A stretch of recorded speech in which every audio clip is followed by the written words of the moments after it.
پھر اسی طرح ہاتھوں کو خیر سے بھرنے والے کلمات.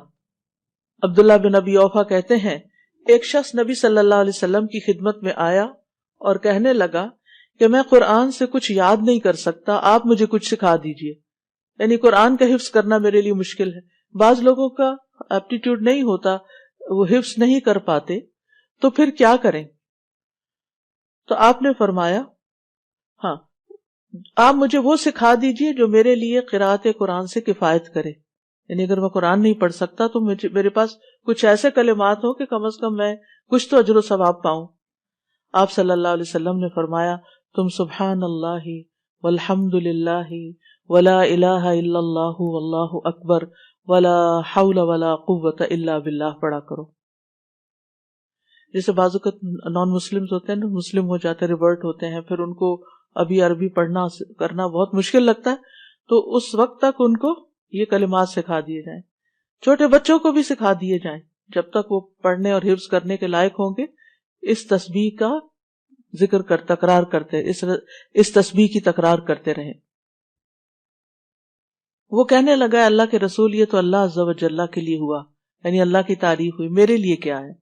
آپ نے فرمایا کہا کرو اللہم ارحمنی وارزقنی وعافنی واہدنی، اے اللہ مجھ پر رحم فرما، مجھے رزق عطا فرما، مجھے عافیت دے، مجھے ہدایت دے. بس جب وہ کھڑا ہوا تو اپنے ہاتھوں سے ایسے اشارہ کیا تو رسول اللہ صلی اللہ، یعنی اس نے ہاتھ اٹھائے ہوں گے نا، تو رسول اللہ صلی اللہ علیہ وسلم نے فرمایا رہا یہ شخص تو اس نے اپنے ہاتھ خیر سے بھر لیے، یعنی اللہ کے آگے ہاتھ پھیلایا تھا، یہ چیزیں مانگی تھی، اللہ نے دے دی اس کو. تو پہلے بھی بات ہو چکی ہے کہ اللہ تعالیٰ کی حمد و ثنا کے بعد جو دعا کی جائے وہ دعا قبول ہوتی ہے. لہٰذا یہ ذکر کر کے پھر انسان یہ دعا بھی اپنی پڑھ لے. رات کے وقت جب انسان کی آنکھ کھلتی ہے تو اس وقت بھی یہ لا الہ الا اللہ وحدہ لا شریک لہ، اور پھر اس کے بعد ولا، یعنی کہ آخر تک پڑھ کے پھر اللہم اغفر لی یا کوئی بھی دعا کرتا ہے تو دعا قبول ہوتی ہے. تو اس سے پتہ یہ چلتا ہے کہ جب بھی آپ دعا کرنے لگیں تو پہلے اللہ تعالیٰ کی تسبیح یا درود شریف ان چیزوں کا اہتمام کر لیں تو قبولیت کے چانسز بڑھ جاتے ہیں. جہاں کچھ کام خیر میں اضافے کا باعث بنتے ہیں وہاں کچھ چیزیں خیر سے محروم کرنے کا بھی باعث بنتی ہیں، جن میں اول درجے میں گناہ اور نافرمانی کے کام. عبداللہ بن عمر کہتے ہیں کہ رسول اللہ صلی اللہ علیہ وسلم متوجہ ہوئے اور فرمایا اے مہاجرین کے گروہ، 5 آزمائشیں ہیں جن میں تم مبتلا ہوگے اور میں اس بات سے اللہ کی پناہ چاہتا ہوں کہ تم ان کو پاؤ. نمبر 1، جب کسی قوم میں بدکاری عام ہو جاتی ہے اور وہ اعلانیہ اس کا ارتکاب کرتے ہیں تو ان میں طاعون اور مختلف بیماریاں جو ان کے اسلاف میں نہیں تھی پھیل جاتی ہیں. یعنی زنا کے نتیجے میں جس قوم میں یہ بیماری عام ہو جاتی ہے تو پھر ان میں نئی نئی بیماریاں پھوٹ پڑتی ہیں. نمبر 2، جب وہ ناپ تول میں کمی کرتے ہیں تو انہیں قحط سالیاں، سخت تکلیفیں اور بادشاہوں کے ظلم دبوچ لیتے ہیں. نمبر 3، جب لوگ اپنے مال سے زکوٰۃ ادا کرنے سے رک جاتے ہیں تو آسمان سے بارش کا نزول بند ہو جاتا ہے، اگر چوپائے نہ ہوتے تو ان پر بارش نازل نہ ہوتی. نمبر 4، جب لوگ اللہ اور اس کے رسول کا عہد و پیمان توڑ دیتے ہیں تو اللہ ان پر دوسری قوموں میں سے دشمن مسلط کر دیتا ہے. یعنی جب قوم اجتماعی طور پر اللہ سے کوئی وعدہ کرتی ہے، جیسے پاکستان بناتے ہوئے لوگوں نے کہا تھا کہ پاکستان کا مطلب کیا، لا الہ الا اللہ، وہ تو رہ گیا پیچھے، اور کبھی نئے پاکستان کا نعرہ لگا اور کبھی کسی اور پاکستان کا. تو جو اصل مقصد تھا وہ کہاں گیا؟ توحید کی بجائے شرک عام ہونے لگا. تو یہ قوم جب اپنا وعدہ توڑ دیتی ہے تو پھر اللہ تعالیٰ اور قوموں کو ان پہ مسلط کر دے. وہ پھر اپنے فیصلے خود نہیں کرتی، دوسری قومیں ان کے فیصلے کرتی ہیں. نمبر 5، جب مسلمانوں کے حکمران اللہ کی کتاب کے مطابق فیصلہ نہیں کرتے اور اس کے نازل کردہ قوانین کو ترجیح نہیں دیتے تو اللہ تعالیٰ ان کو آپس میں لڑا دیتا ہے. یعنی جس قوم کے اندر اللہ کی کتاب کے مطابق فیصلہ نہیں ہوتا اور اللہ کے قانون کے مطابق فیصلہ نہیں ہوتا، یعنی مسلمان حکمران اس کو ترجیح نہیں دیتے اور چیزوں کو ترجیح دیتے ہیں، تو پھر ان کی آپس کی لڑائیاں شروع ہو جاتی ہیں، یعنی آپس میں ہی پھوٹ پڑ جاتی ہے. تو اس لیے ان برائیوں اور ان گناہوں سے بھی بچنا چاہیے جن کے اثرات دنیا میں بھی انسان پر آتے ہیں اور انسان سفر کرتے ہیں۔ حسن بصری کہتے ہیں اللہ کی قسم بادل میں تمہارے لیے رزق ہے، لیکن تم اپنی غلطیوں اور اعمال کی وجہ سے اس سے محروم کر دیے جاتے ہو۔ وَفِي السَّمَاءِ رِزْقُكُمْ وَمَا تُوعَدُونَ، آسمان میں، آسمان سے مرادیاں بادل ہیں اور اس سے اوپر بھی ظاہر اللہ کے فیصلے ہیں، تو یہ رزق ہے تمہارے لیے، لیکن تم تک کیوں نہیں پہنچتا؟ کیونکہ تمہارے گناہوں نے آگے آڑ بنا لی۔ تو اس لیے استغفار جب انسان کرتا ہے، گناہوں سے توبہ کرتا ہے، تو اللہ سبحانہ وتعالیٰ وہ رکاوٹیں دور کر دیتا ہے اور وہ رزق کی بارش ہونے لگتی ہے۔ پھر اسی طرح آپس کا لڑائی جھگڑا، چاہے ہسبینڈ وائف میں ہو، چاہے بچوں میں ہو، چاہے خاندان کے اندر ہو، چاہے کسی قوم کے اندر ہو، تو یہ جو باہمی لڑائیاں ہیں یہ بھی انسان کو خیر سے محروم کر دیتی ہیں۔ نبی صلی اللہ علیہ وسلم لیلۃ القدر کی خبر دینے کے لیے تشریف لائے کہ دو مسلمان آپس میں جھگڑنے لگے۔ آپ نے فرمایا میں تمہیں لیلۃ القدر بتانے کے لیے باہر آیا تھا، لیکن فلاں فلاں جھگڑ پڑے تو اس کی معرفت کو اٹھا لیا گیا، امید ہے کہ تمہارے لیے یہی بہتر ہوگا، لہٰذا اب تم اسے 9ویں، 7ویں اور 5ویں رات میں تلاش کرو، یعنی آخری عشرے میں۔ پھر اسی طرح سختی، جریر رضی اللہ عنہ کہتے ہیں کہ نبی صلی اللہ علیہ وسلم نے فرمایا جس شخص کو نرم خوئی سے محروم کر دیا گیا وہ بھلائی سے محروم کر دیا جاتا ہے۔ یہ نرمی سب سے پہلے زبان کی نرمی ہوتی ہے۔ آپ دیکھیں کہ بعض اوقات ہسبینڈ وائف کی لڑائی میں ایک خاموش ہے، ایک آہستہ بات کر رہا ہے، ایک تحمل سے بات کر رہا ہے، اور دوسرا انتہائی بدتمیزی اور بد اخلاقی سے بات کر رہا ہے اور کرتا ہی چلا جا رہا ہے، انتہائی ڈس ریسپیکٹفل۔ اب آپ خود سوچئے کس کو شر پہنچے گا؟ یعنی میں نہ میل کی بات کرتی ہوں نہ فیمیل کی، جو بھی بدتمیزی اور بد اخلاقی پہ اترے گا، جو بھی دوسرے کی رسپیکٹ نہیں کرے گا، جو بھی بد زبانی کرے گا، نقصان اسی کا ہوگا۔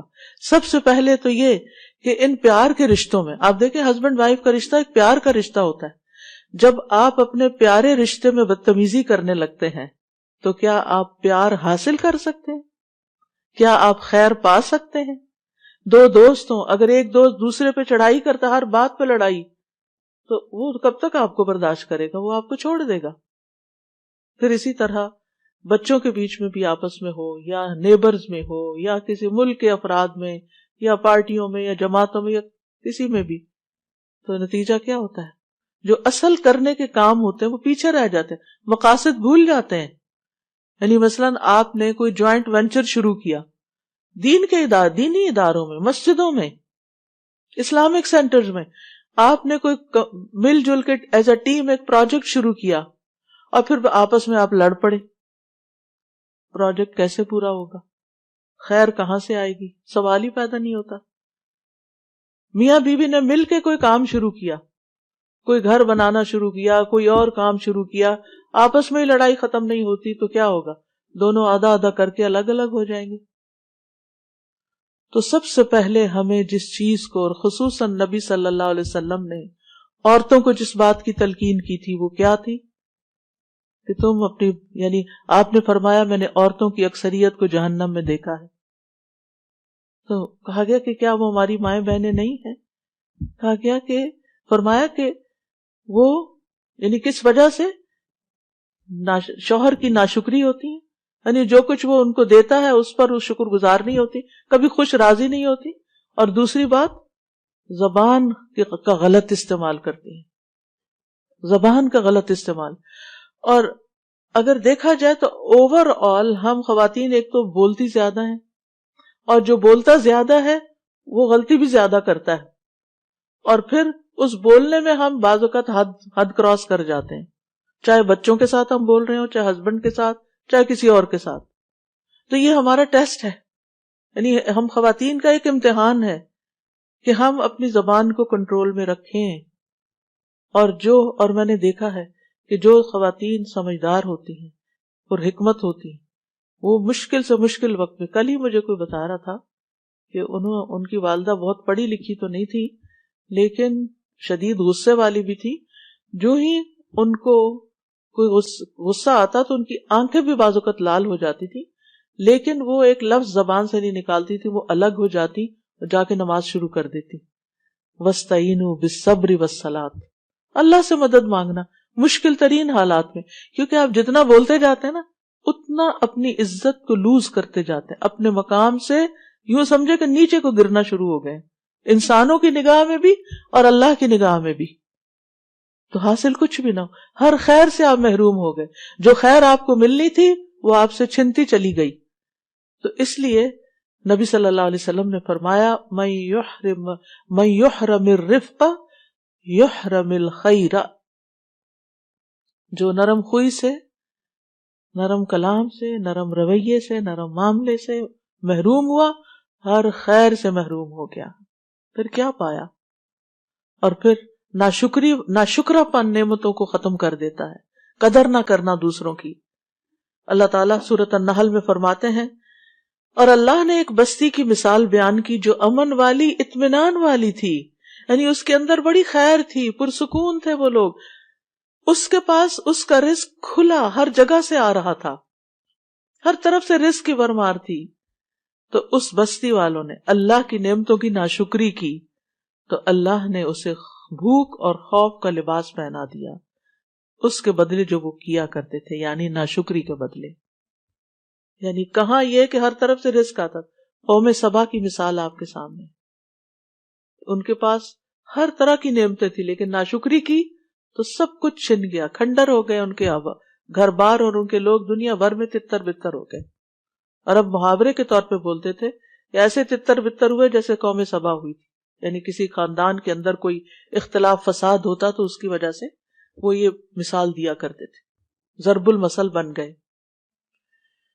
تو اس لیے ان چیزوں سے بچنے کی بھی ضرورت ہے جو انسان کو خیر اور بھلائی سے محروم کر دیتی ہیں.